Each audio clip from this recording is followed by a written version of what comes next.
our next piece of advice for you, my next piece of advice for you, is using adjustment layers versus just using adjustments.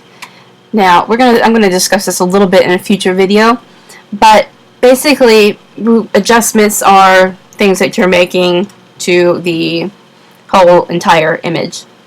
So we're going to do the adjustment first instead of adjustment layer. Now, doing it this way is what we call a destructive method, because you can't get rid of it without doing the undo key. And you don't want to rely on that, because you can only go back so many times in Photoshop before it stops letting you undo.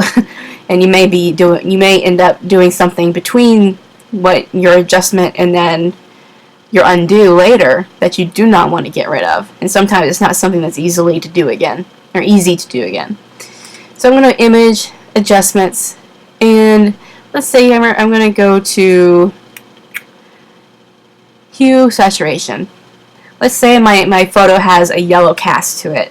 Well, I'm going to go over and add a little blue, because blue is, the opposite of yellow.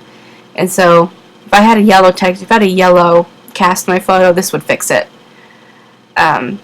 Sometimes it would fix it. It just depends. There are better methods than Hue Saturation. So we have this method right here. And so now I have this on my layer.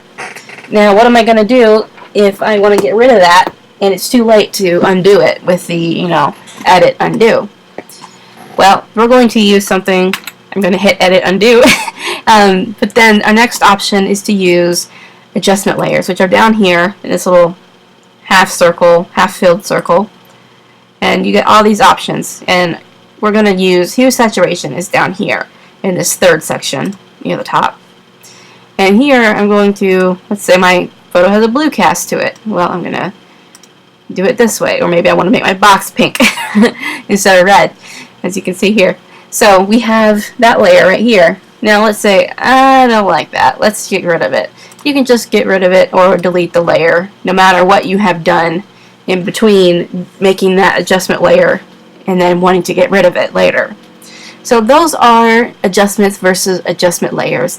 Adjustment layers are the way to go. Remember that.